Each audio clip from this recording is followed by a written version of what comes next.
wow, I could have died, But in that moment, he was a man. He was the man that woman needed to save her life. And like, we should strive to be men like that, who rise to the occasion when the pressure's on and we say, I'll do what needs to be done.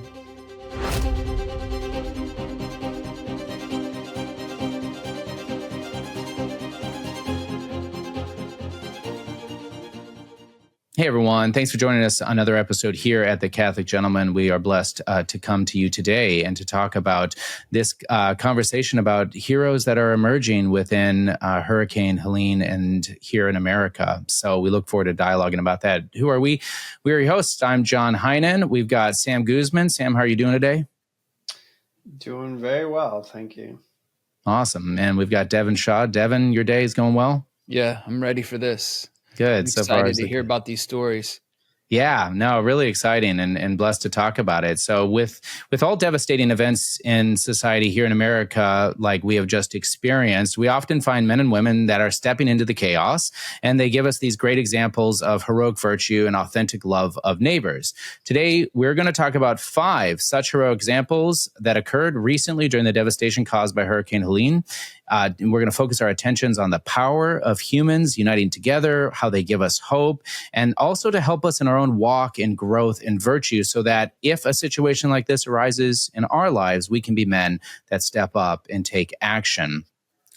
If you like what we're talking about here, I encourage you to head over to Catholic Gentleman Plus, where every single month we're coming out with new themes. This month we have civic duty and civic responsibility that we're talking about. We've talked about Our Lady. We've talked about self-mastery. We've talked about things like sexual addictions and attractions, just everything with our desire to help men grow in holiness. So head over to Catholic Gentleman Plus, where new things are happening all the time over there. We also love to get your questions and answer them on air. So if you've got a burning question, something you want to ask us, shoot it to us at podcast@catholicgentleman.com. If you record yourself and send us a voice recording, we'll actually play it on air here and answer it live. So please give us those 5 stars if you're listening to us on Apple or Spotify. We'd love those reviews to help us grow further. If you're on YouTube, hit that subscribe button. And we love talking to you. So as I just mentioned, and we want to start out with offering up our prayers for all of those who are affected, those who have passed away, the responders who are there still actively working. It looks like this is going to be a $34 billion,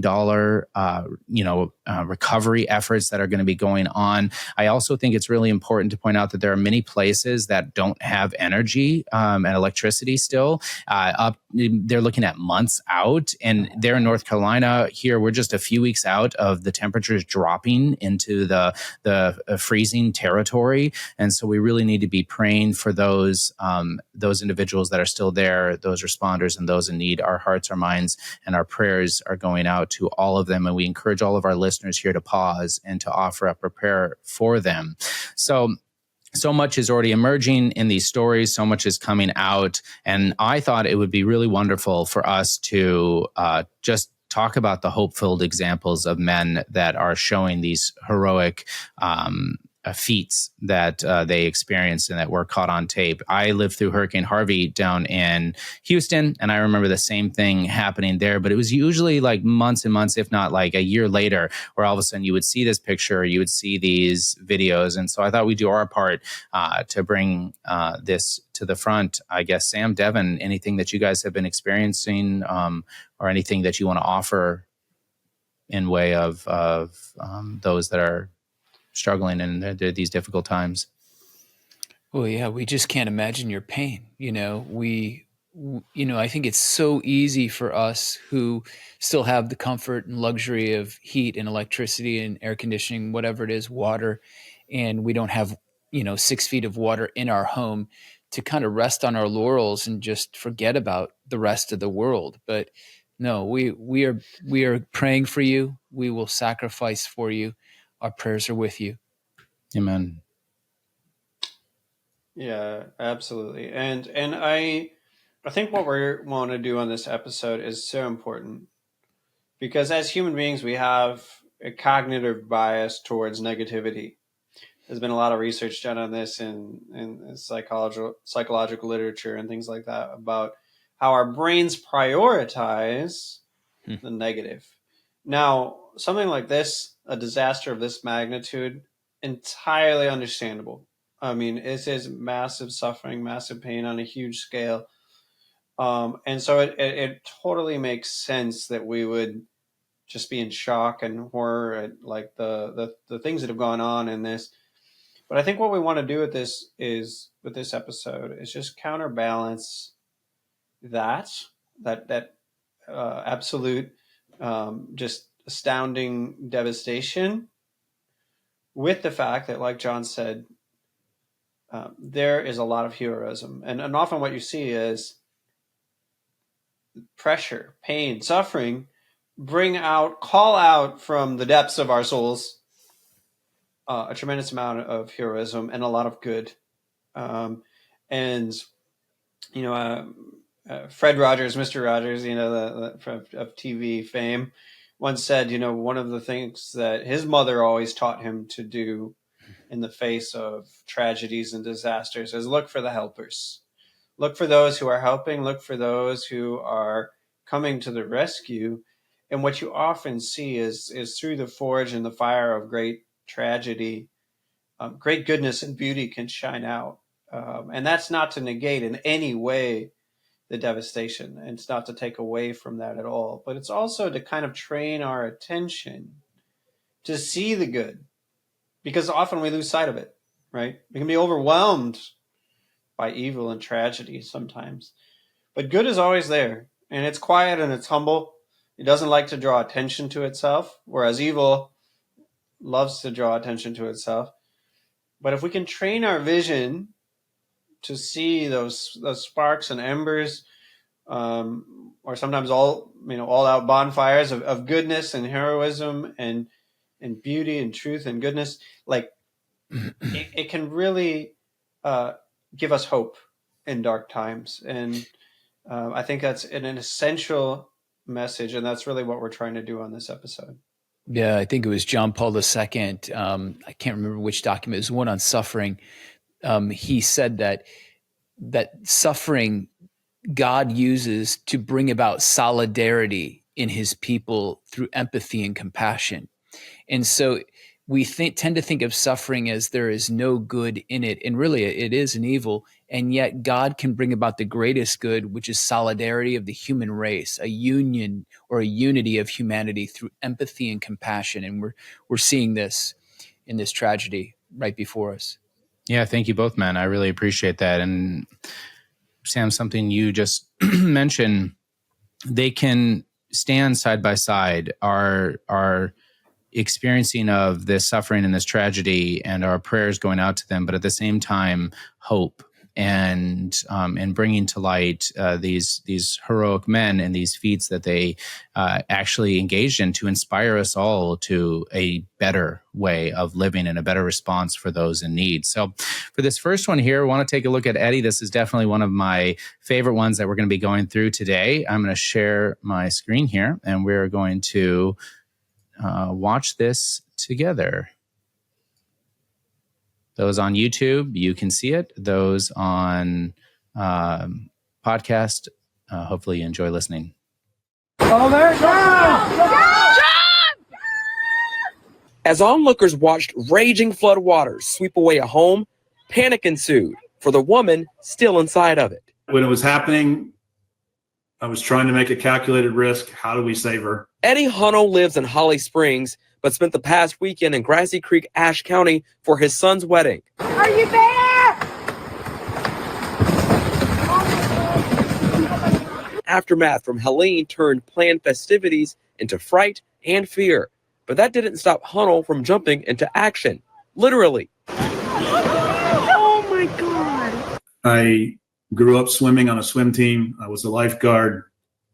I'm in okay shape, and I just couldn't watch her die. I felt like I needed to do that. A life vest and rope on hand, he got into the raging floodwaters from New River, retrieved Leslie Worth from the home, and brought her to safety. Leslie and her husband Phil posed with the hero after walking out of the river to everyone's relief, and were bonus guests at the wedding rehearsal dinner, having lost all their personal belongings. Hunnell didn't fully comprehend what happened until later that night. it didn't really hit me till I laid down in bed that night and about had a panic attack. But I didn't see another option. An option, demonstrating compassion for humanity. Wonderful. So, yeah, I'm just looking forward to your comments. Devin, why don't we start with you? What were your initial thoughts when seeing that? Yeah, when I first watched that, there was a couple things that really stood out to me. Is that he said calculated risk. And I think that that's an important phrase, because there are uncalculated risks. There are risks that actually we don't calculate for. The other thing is that, and I want to talk about that, but I think the other thing in combination with that is that he was on swim team. He was a lifeguard, I think he said. Yep. So he had some previous experience. And I think this is so important, is that what we do today, what we do now, allows us to take the calculated risks later. Because if he had never been on swim team, if he had never tested himself in that area, he certainly wouldn't be able to dive into those torrential waters and save that woman, most likely. So this is what I see now in today's society, is a lot of us are avoiding the pain of, say, like exercise or self-discipline or whatever training it is, even though we know we should do it, whatever our, conscience is telling us. And we don't look out 10 years down the road and think there might be a possibility that I might have to use these talents, these gifts, what I've trained myself in, for someone else later. So I think initially what I'm seeing here is this man, even though he didn't know he was preparing, he was prepared. Yeah, amen. Yeah, he said yes early on, and that has prepared him for that. I think I was just shocked by his not only his age, but his willingness to just give of himself, right? Lay down your life for another, as it talks about in Scripture. And as he stated very clearly, I just couldn't see her die. And it's very likely that's exactly what would have happened, as it's happened with so many others. And so I just want to offer up a prayer of thanks and for his response and his ability to do that. I also really appreciated his honesty there at the end, where he's like, right. I about had a panic attack, right? Like right. when it all, and that's just it. In the moment when we are prepared, as men who are prepared and who have lived a life of preparation and life of, let's say, micro actions, these little actions that we take on a daily basis, we can do something like that. We can stay focused. We can make sure that we've got that one track mind for the sake of the good. And this is just such a prime example of that playing out in front of us. And I think it's so great. Sam. Yeah, I love what he said too, about I did what had to be done. And if you look at a lot of these stories that came out of great tragedies, whether it was 9/11, whether it was Vietnam War, whether it was World War II, when you talk to people who went through those terrible experiences, and you're like, "Wow, you're such a hero! You're so courageous, so brave." They're like, "I just did what had to be done." Like, and I just love the humility there, but also the courage. And I think a lot of times, a lot of us just live our lives on the surface, but like deep down, we all have reserves and reservoirs of courage. You hear this a lot of times where, people get in a car accident or something like that, or some terrible thing. And you find like human beings are capable of incredible things. Like you hear about like a mom or a dad like lifting a car off of a child that's like pinned underneath or something like that, where it's like, how is that even physically possible? Yeah. But in those moments, like all of a sudden this courage, this clarity, this strength emerges, and you do what needs to be done. And I think the problem with a lot of our lives today is there's no necessity. We have the luxury of just sitting around or vegging out on a couch watching sports or TV or whatever. Like we can take it easy. Where I think necessity like pushed people to access those inner reserves of strength more often in the past. And so what I would say is like kind of John and Devin were already kind of hinting at is like maybe put yourselves in positions more often where you feel challenged, where you feel pushed, where you feel like I can't do this. And then all of a sudden you find that you can. It's like the old Navy SEAL, like 40% rule. Like when your mind is telling you that you're done, you can't take another step, you can't do any more, you're only at 40% of your actual strength, your actual power. And I think men, we need to be challenged more. We need to kind of hit those walls more and push through them and realize that we actually are capable of more than our mind wants to tell us that we are. But I just love like just that practical, I just did what had to be done. And it's like he even shocked himself, right? Like later on he realized, oh my goodness, I actually did that. And I think that's when that panic kind of set in, like, wow, I could have died, but in that moment, he was a man. He was the man that woman needed to save her life. And like, we should strive to be men like that, who rise to the occasion when the pressure's on and we say, I'll do what needs to be done. Amen. I couldn't agree more. And I often, when you were talking, Sam, I was connecting it to the times in life that I've worked out, right? It can just be those situations. It's like, let's see if I can't do 2 more push-ups. Let's see if I can't do just a little bit more. Like, how often do we push ourselves to fail?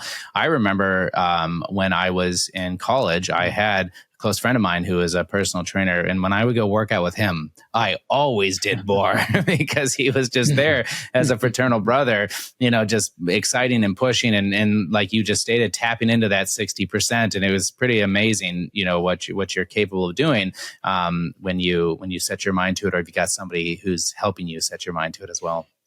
Yes. This idea that where he says, I had to do what I had to do, or however he phrased that, Sam, there's a movement in science right now with psychologists and scientists and cultural conformists who, because of the so-called toxic male, they want to contend that the reason why men risk or enter the fray and commit heroic deeds far more than women is because the result of evolution, social pressure, reward system, etc. But frankly, it's all BS, because if you look at the history of mankind, it attests to the fact that there has been no evolution in male heroism, okay? It has always existed. David, Judas Maccabeus, Jonathan, Abraham, and the slaughter of the 5 kings who abducted Lot to save him, or 9/11, or the Titanic. Men have been like this since the beginning of time. And when faced with the choice between danger and saving another person's life, I've never considered reward. Oh, let me see. What's the reward in this? What do I personally gain from this? Or social societal pressure. If I don't do this, will I be looked down upon and frowned upon? That's ridiculous. I mean, it is. What we see in these examples, or that example of heroism, is a man who is initially reasonable, and he has assumed some level of responsibility for others. He's even patiently cautious. He assesses the risk, the danger of the landscape. He's abiding by a plan. Then all of a sudden, all that goes out the window. All that appears regulated, is thrown out the window. Something unexpected transpires, and a surge of energy wells up from within, and he becomes completely unreasonable in a way. He moves into an automatic and even an autotomic, the shedding of a limb kind of state, where it appears that he is not even thinking, and he becomes captive to the need. The demand to intervene, the demand to save. That's what's going on here and that's what I love about men. Men are reasonable, calculated. And then, like he said, I was, the calculating the risk, and also abandon. Something switched. And it was like, I'm done. I got to do this. And I just love that. No, I totally agree. And Sam. I also think too, what I love about what he did, based on what you're saying, Devin, it's like all of a sudden, and maybe he wouldn't use these terms, right? But love takes over. The value of a human life, the preciousness of a human life, all of a sudden overrides everything else. All those protective instincts, all of those, those calculated, let's do everything in a measured and appropriate. All of a sudden it's gone, right? I couldn't let her die. Yeah, I couldn't let her die. Exactly. Yeah, so good. Well, hey, I love it. Let's move on to the next one here, where we are going to see a similar situation about a woman in need and a gentleman standing up. All right. Jump over here. And we are going to share this one. Fox weather meteorologist Bob Van Dillen is on air when he hears the screams of a woman trapped in her car in Atlanta. She's screaming right now. I just called 911. At first, he tries to assure her that 911 has been notified. Be right here. She is still screaming, but we got you. We got you. 911, they're coming. But he realizes he can't wait. Oh, man, it's a situation. We will get back to you in a little bit. I'm going to go see if I can help this lady. That's when he wades in up to his chest and carries the victim to safety. When I got her. He's saving her. So I wanted to share that one. And I grabbed for our listeners on podcast devices, the car that she was in a solid 3.5, 4 feet of water. Like, I imagine she was up to beyond her chest in water sitting in this car. And this meteorologist just stepped into action, and it is phenomenal. I actually was able to track down a little bit more of like a 7-minute footage of what went on. I just wanted to do this 30-second one here, but in the 7-minute footage, the individuals that were on the the news anchors that were there talking to him just started gushing about this Bob Van Dillen and just saying, like, this is the man he is. They're like, he's always so humble. And Bob was like, please stop. And he literally, because he got back on after he had saved her, he's like, and he said, I don't want to talk about this anymore. You could tell that, like, even his humility was not allowing himself to be praised in that moment. And so, Sam, love to start with you and get your thoughts on what this man did for this woman. I love it. Like, so watching these, you get a little like choked up, like just the beauty of these moments of heroism. And, the thought that immediately occurred to me is like, this is what men's strength is for.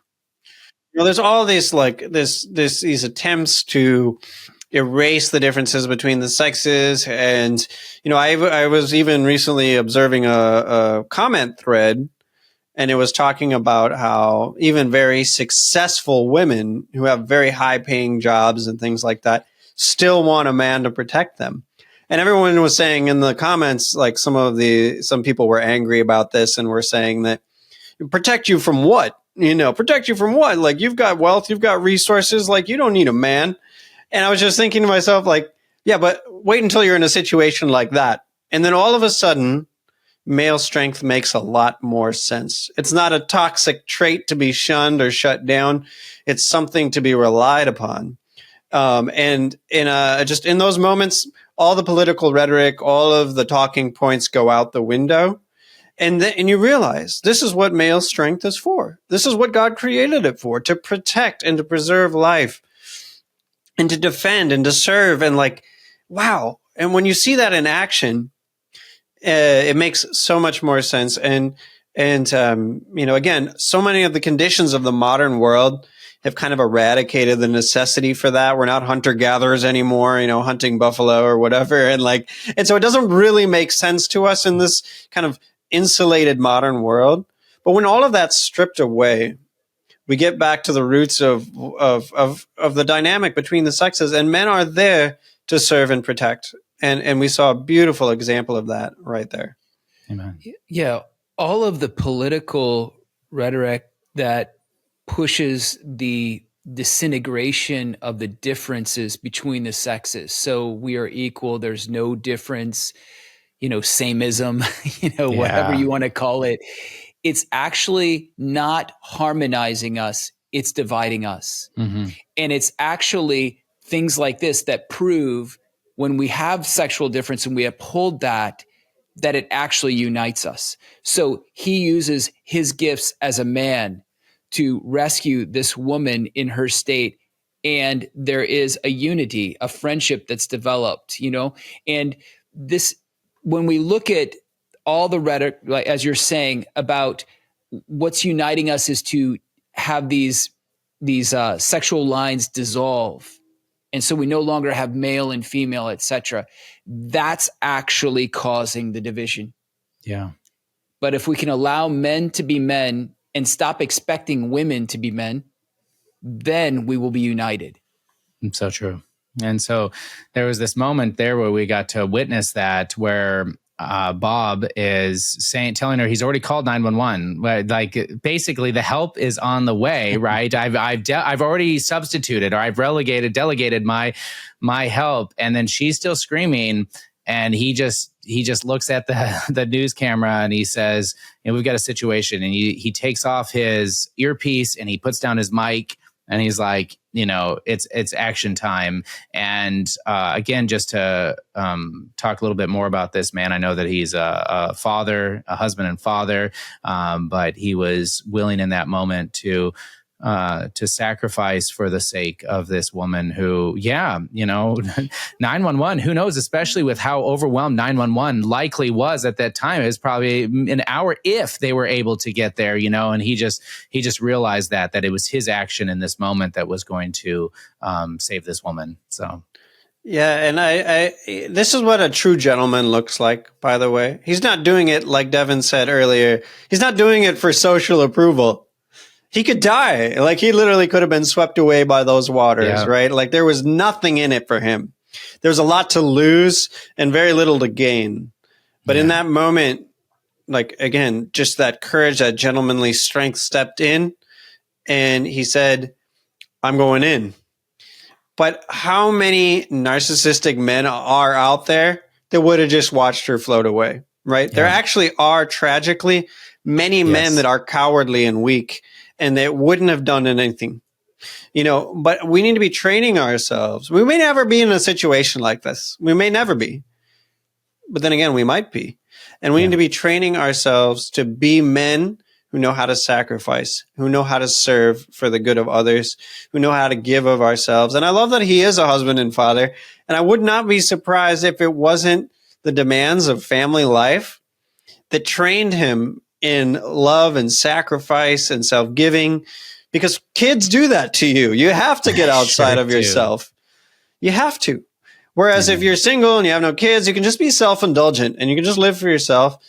And I'm not saying that everyone who doesn't have children is that way, God forbid. And we know there's many out there who, are infertile or have other obstacles in their way. But be that as it may, like, we need to be men who learn how to give in little ways, so that in these moments, we can just leap into action where you can just say, I'm going in, and do what needs to be done. Yeah, to that point, a friend of mine, I call him Max now after Maximus because of what I'm about to tell you, what he did. He and his family, they were up in northern, in the forest up in northern New York, and they were ATVing. They were going into the woods, and they were up on a kind of more of a mountainous area. But there was a lot of area that was washed out during some rainstorms. So a lot of the roots from the trees were more accentuated and exposed. Well, as their caravan was going up the mountain, his daughter, who was a couple ATVs ahead, she hit one of these root systems of these trees, a large one. And instead of, just kind of turning up the accelerator just a little bit, she floored it. And then she bucked it. And the ATV went back. She flew off of it. And she's laying on the ground, and the ATV was vertical and then began to come back, and it was going to just crush her. And he was 2 ATVs back. He literally jumped off of this is the dad.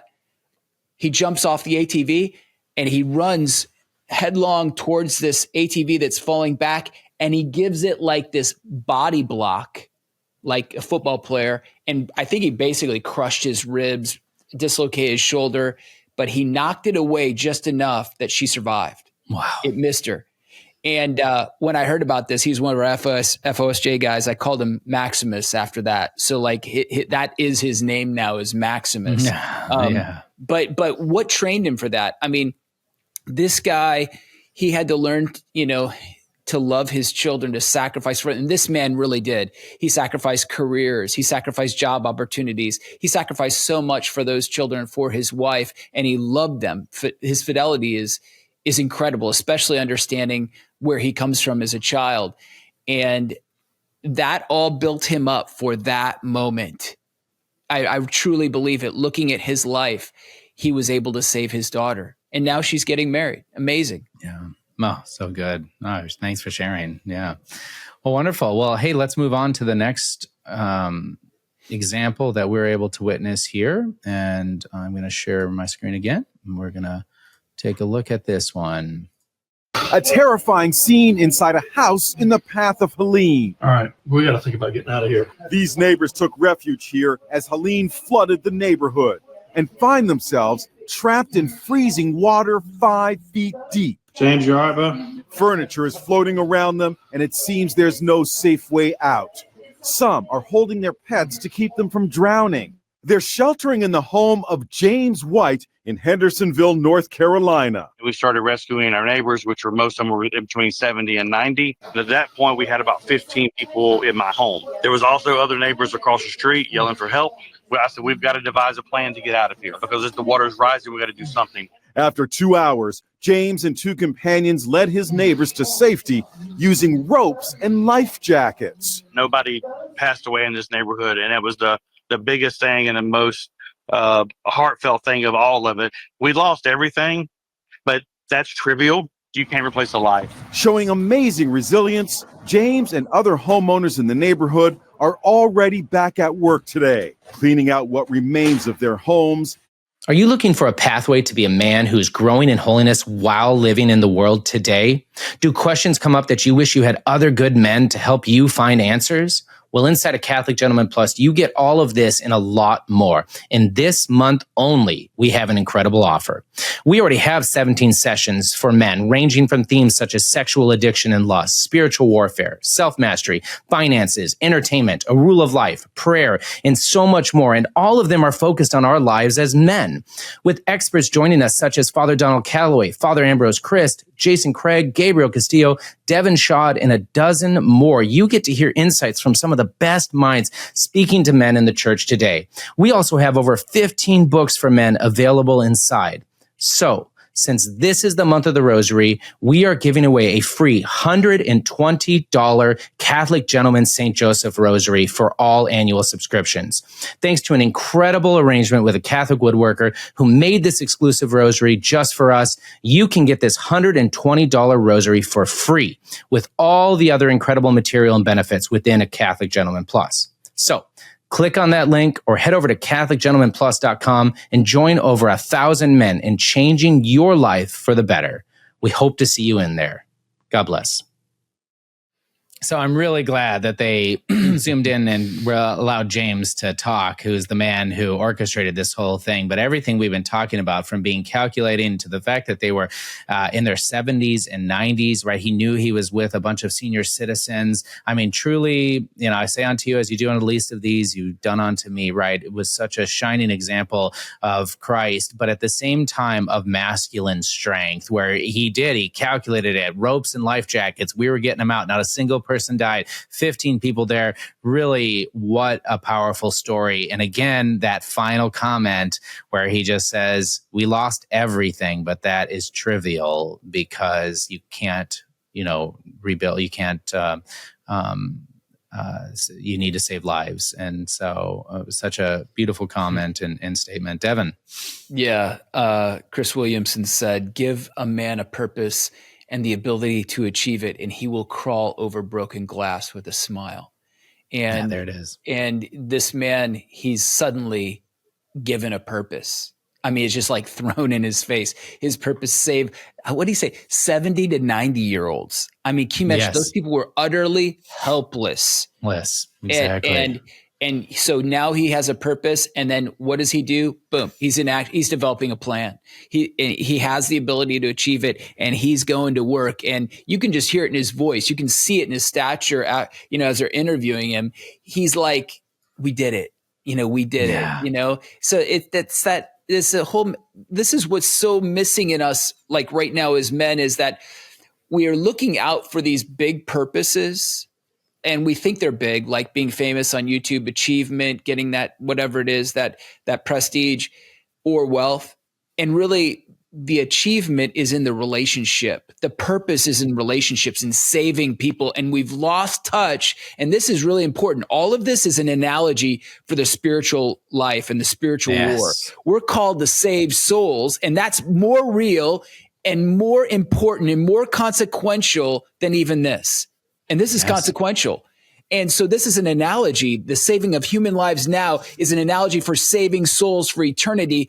And that is an incredible purpose. And we've lost touch with that purpose. But give a man that purpose, and if he really believes in it, he will devise a plan to achieve it. So good. Sam. Yeah, amen. And crisis has a way of bringing things into focus. We suddenly realize what's really important.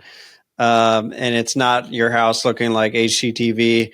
It's not, having that, $80,000 pickup truck in the driveway. It's none of those things. They can all get swept away in an instant. And that's exactly what happened during this crisis. But all of a sudden you realize what's really important. And I would also say, man, let's examine our values. There's explicit values where you say, like hustle culture or whatever it is you're striving for, right? But also implicit values where we don't even stop to examine them, but they are driving our life. And I think it's a great time to kind of do an examination of conscience and say, what am I living for? Maybe you're listening to this and you haven't gone through this terrible devastation of losing everything, right? But don't wait till those moments to sit down and examine what's really important in your life. And take this opportunity to say, what are my values? Whether I've named them explicitly or they're implicit, like unspoken. Yeah. What are these values? What's really driving my life? What am I striving for? And if it's anything other than being a man after God's own heart, being a man after, that seeks to imitate Jesus Christ, if it's anything other than ultimately love, right? The greatest of these is love, as St. Paul says. He lists all of these amazing virtues and attributes, but the greatest of these is love. Why? Because love is the only thing you can take with you into eternity. Yeah. We're all going to have a reckoning one day where we're going to be on our deathbed and all that we've accumulated in this life will no longer be ours. Someone's going to inherit it. Maybe the government's going to, claim a slice of it. Whatever it is, we can't take it with us. And you think of all these kings and chieftains and things that were buried with all of their worldly possessions in an attempt to take them with them. It didn't work. Right. And so what's really important? What can you take with you? What will last forever? Love, souls, relationships, right? That is where our true value lies. And so just do an examination of conscience. What are my values? What's really driving my life? And it's a great time to reassess those things. If I may, could I speak to that point? Please. So there's a study. It's the longest ongoing study of humanity in consistency done by Harvard. It was performed by Harvard. There's this guy, Robert Waldinger. I think he's the 4th generation lead on this study. He's a Harvard professor. And they studied 2 groups of people, inner city Boston kids, boys, and then Harvard students. And they followed these men throughout their life into adulthood, into marriage, into being grandfather, into their next generation, the children. And they study these people and they're trying to find out what makes people tick, what makes them live longer, what makes them happy. And what they found is the things that didn't make them happy, ironically, were wealth, human achievement, and wealth, human achievement, and there was another one, status maybe. But what did make them happy and what allowed them to live longer were relationships. If they had one solid relationship, the women lived an average of 9 years longer, men 12 to 14 years longer. This study started in 1938 and is still going on today with 738 individuals. And what they found is toxic loneliness. 1 in 5 individuals in the United States, I think, suffer from toxic loneliness. And it's the equivalent basically on your body of smoking a half a pack of cigarettes a day. So what you're saying, Sam, is so true, is that if you want to bring out the best in you, it's in relationship. It's not out there and doing something ethereal or something even technological by yourself or winning at video games online or whatever it is. It's about living in relationship. And why? Because God is relationship, eternal relationship, the Trinity, and he creates us in his image and likeness to give us the training ground to learn how to love that way, because that's what we're returning to. We're returning, and we've got to learn how to live in relationship, to live in the eternal relationship, because that's what we're going to be doing for all eternity. And that's where all the joy and all the happiness and the bliss and the beatitude comes from. And that is the life worth living. That's exactly it. All right, let's move on to the next one. So I'm actually going to throw, I think, a bit of a curveball to both of you, Sam and Devin, because of the amount of videos I looked at. I ended up looking at probably 30, 40 videos trying to grab just 5 of these.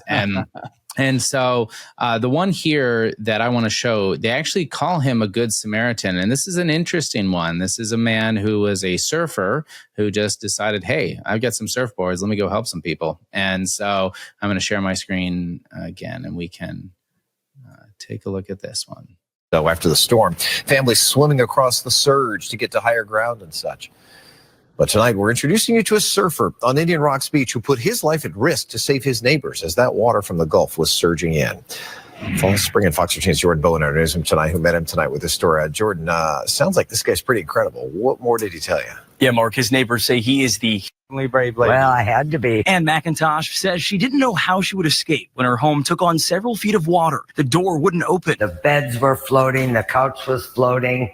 My brother and his wife were on the counters. All 3 yelled for help. 2 blocks down the street, surfer Marty Thomas heard the screams. He threw his surfboard out the window and started paddling towards the sound. I was walking around in the back unit just thinking, what am I going to do?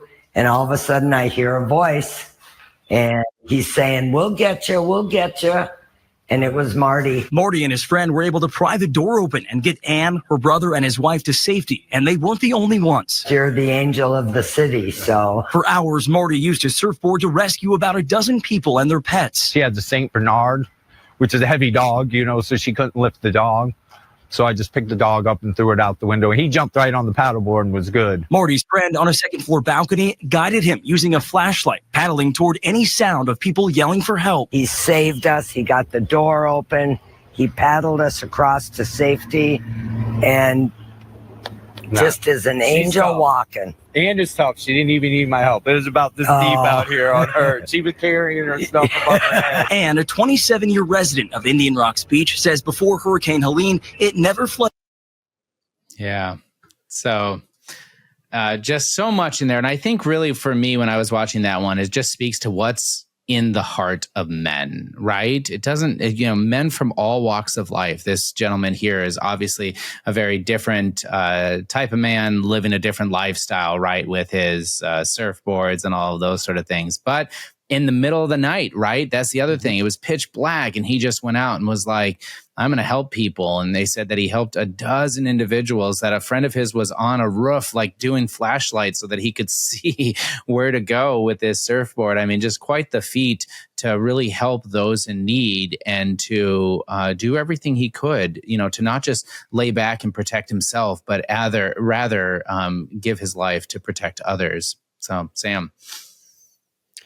Yeah, the word that comes to mind is resourcefulness. There's a tremendous amount of resourcefulness in an action like that. Again, it's driven by courage. That just kind of comes to the surface. Again, this mindset of I'm just going to do what needs to be done. There's people out there that have help.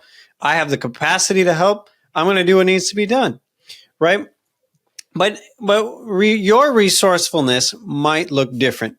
But there's always people out there that need help. Like, we live in a world that there is a lot of suffering, right? And I just think of people with wealth, people with connections, people with, resources that aren't available to everyone, right? What can you do to serve others with the resources at your disposal?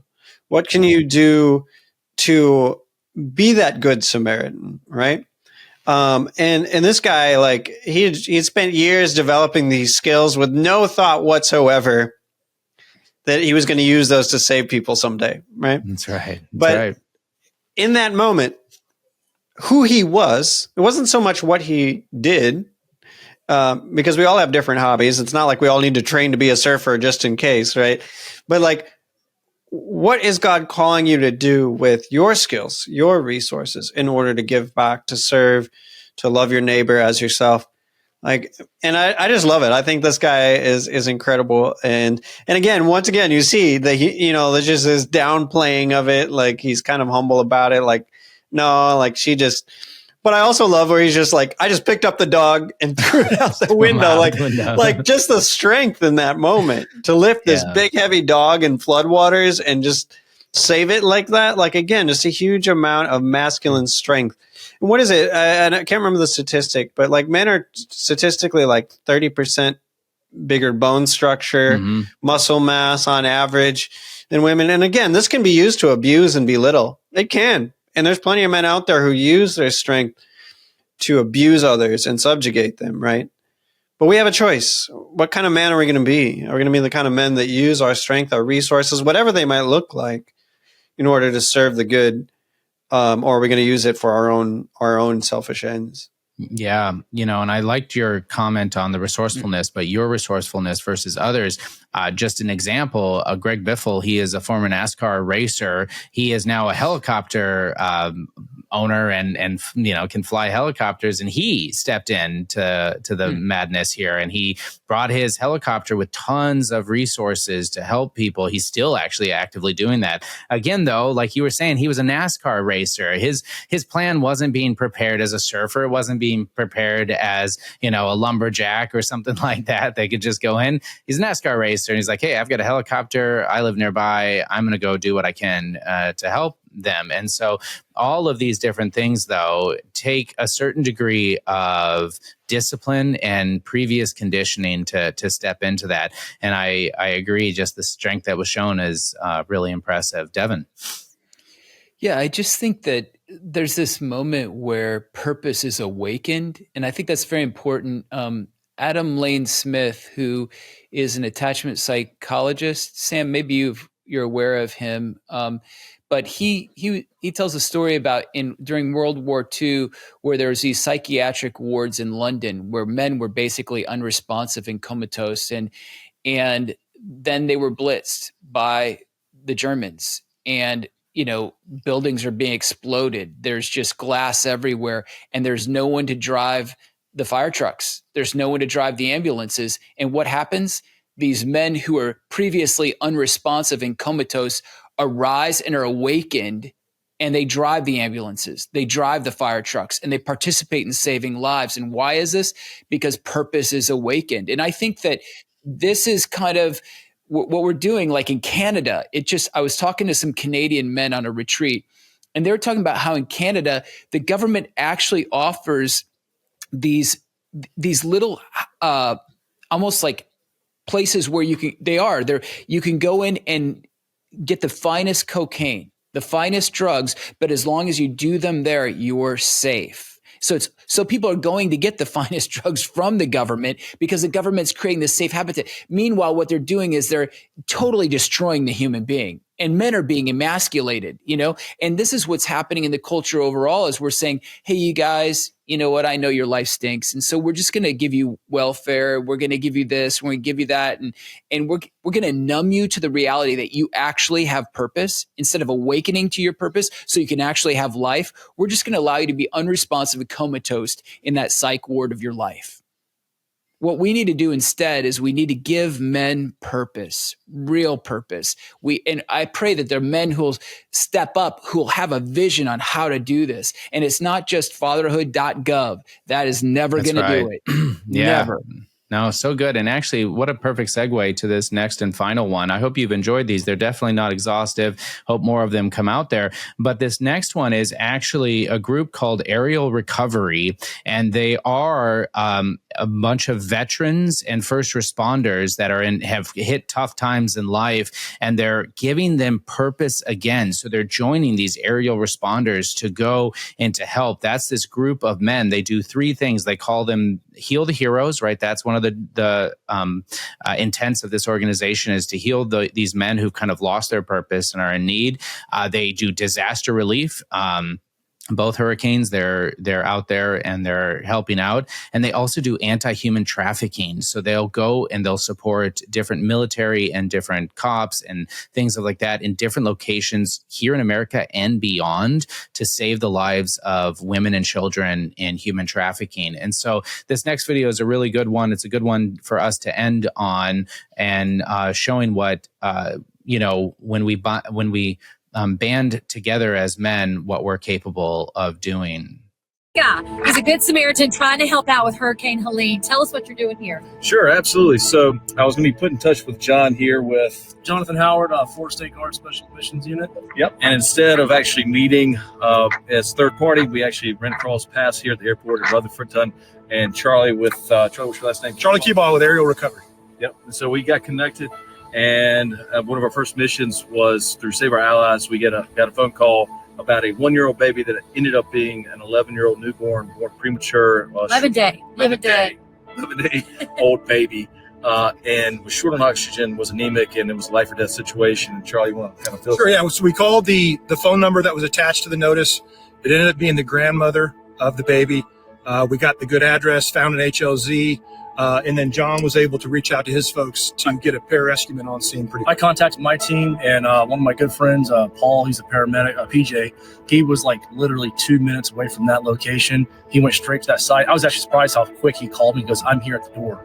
And then he was able to stabilize the baby, give it oxygen, check the vitals. And he was able to stabilize it while we marked the HLZ, came in, landed the helicopter, and then we were able to life-flight that baby out to Mission Hospital in Asheville. Landed right on the roof. Doctors, the nurses, they met us right there on top of the roof, took that baby, and it was good to go. But without Zeb's helicopter, that baby would have been dead. If we did not have that helo support, it doesn't matter how long we had a vehicle go over there, that helicopter saved that baby's life yesterday. It actually saved another life right after that mission. We went and saved an elderly lady who was cut off and probably only had 1 day left of oxygen. So it was It's a perfect scenario. I mean, if you got to think about it, I was at the right time at the right place, put in touch with the situation from Save Our Allies, met Charlie, who's going to be introduced to me through our connections at the Wilmington Airport. John was here, and so it's just like the perfect collective group to make it all happen. So, again, what an excellent one for us to finish in our dialogue here. You know, I like at the very end how he's like, I was just in the right place at the right time. Again, he just did what had to be done. No, I mean, like it was that all of these men are just even visually just so masculine. It's so great, you know, being able to see that. And they were able to band together and bring that, you know, helicopter to save the life of that baby. And then if you noticed, went and saved the life of another woman right after that. I mean, it was just one after the other. So praise be to God. I'm going to put these links in the show notes of different places that you can donate to, including Arieal Recovery. I don't get anything. We don't get anything from that. But, you know, these men are truly helping save lives. And if you feel so inclined to give, that link will be in the show notes. So Devin, what are your thoughts on Arieal Recovery in this final one here? Well, something you just said just kind of triggered me in a good way, is that just the masculinity, you know, these men are real men. And it goes back to a study, or a recent study, neuroscience study, where they did brain scans, and it was on, I believe, the anterior cingulate cortex, the ACC, and they were discovering the difference between women and men. And they said women had more of a, I guess it was called a frontal theta symmetry than men. And what that means is the brain waves oscillating between the two hemispheres of the brain in women were uneven. Yeah. And the more uneven wave transmission, the less likely to take risks. But with the men in the ACC, their theta waves were even, and which means that they were going to risk more. And so I think that in a very neuroscientific way, yes, they're men because they're willing to take risks. It's in their brain. That's how they're made. So good. Sam. Yeah. The thing that stands out to me from that video is just 2 words, mission and team. Yeah. And mission speaks to what Devin's already talked about, this sense of deep purpose. This is, you know, like those guys, I guarantee you, they were loving every minute of that, even though they were taking great risks and there was all kinds of danger and everything. Mm-hmm. They loved it because they had a mission, you know, and wow, you know, like it just drove them. And they were fully alive in those moments, you know, and they were feeling good. Like there's, and team, like they were doing it together. It wasn't just, you know, I'm going to be Superman, I'm going to swoop in and save all these people all by myself or whatever. It's like they had a team, they had support, they had people in the fight with them. And military guys, they just kind of exhibit this, right? Which is why when you kind of go from a military environment where you have a mission, you have a plan, and you have a team, back into civilian society where you can feel very alone, very isolated. It can be devastating for veterans, right? But it can be devastating for all of us. We all need a mission. We all need a team. And it may not look like, again, flying a helicopter into floodwaters. But if you look at the saints, they all had a burning mission, like just drove them, this like passion, just carried them away. And I think what it was just a little drop, a little spark of God's love, like dropped down and fell into these saints and consumed them, like, and they couldn't stop. You know, you look at like Maximilian Kolbe, you know, is my favorite, right? But like, I want to convert the whole world as soon as possible, you know, like I want to conquer evil. And there was just like this driving passion, even though his body was very frail. Like inside, he had a mission, and he assembled his team, and he went to war against evil and darkness. St. Damien and Molokai, like, I'm going to serve these lepers. That is my mission. No one's going to stand in my way, almost, you know. And like, of course, the saints they had to navigate obedience, holy obedience, right? And they were obedient, but they also never lost sight of that mission and that purpose, that burning purpose. And that's what drove them to sacrifice and to like, just it was that fire of love in their hearts that kind of dropped from the furnace of God's love into their hearts and just like consumed them. And it's like, we need to pray to be men of mission. Like, if you don't feel it yet, ask God to give you that passion, that burning desire, and to set your heart on fire with mission. And then God will provide your team in time. Yeah, and it's a both and. I think when we look at the saints, we tend to see an isolated individual who did heroic things or had an extraordinary holiness or extraordinary mission by him or herself. And that's really not the case. If you look at many of the great saints, I mean, St. Maximilian Kolbe, who you mentioned, was surrounded by great men, by other friars, you know, and even in the end, he led those men to salvation, but they were in it together. And you are only as strong as your team. It's very important. You're only as strong as your team, and no man is an island. However, there's a both and here. We individually must go to the Lord to discern our purpose, singular, and our mission, singular, and yet then find compatriots who have a similar mission, who want to come alongside, or we want to come alongside them. I think it's very important that we have an air of humility about us, that we're willing to come alongside someone else in their mission and support them. And I think there's an irony here, because a lot of times we think, well, I'm getting swallowed up in someone else's mission, I'm losing my identity. That's not true. The apostles didn't get swallowed up in Christ's mission. They followed Christ, and he gave them mission, and they became saints. And that's what God wants to do with each and every one of us. Get your team. Amen. You know? Amen. Well, thank you so very much, both of you. What excellent statements there. If you like what we're talking about here inside of Catholic Gentleman Plus, today we're going to talk about what you need to be doing to actually be a man that can step in these situations. We're going to be talking about virtue. We're going to be giving you some little bit of personal experiences and a roadmap to help grow in virtue. So this month only, if you join Catholic Gentleman Plus as an annual subscriber, you are going to get a free Catholic Gentleman Rosary. This is an over $100 rosary that we are giving away for free to everybody who becomes an annual subscriber. We would love to see you in there. We're at a point in the episode here where I like to putting on the new man. And so for today, I want you to pick one virtue that you need to work on. So this is your challenge this week, is pick that one virtue that you need to work on. Is it patience? Is it temperance? Is it charity? Is it humility? You find that virtue and then find specific examples where you fail.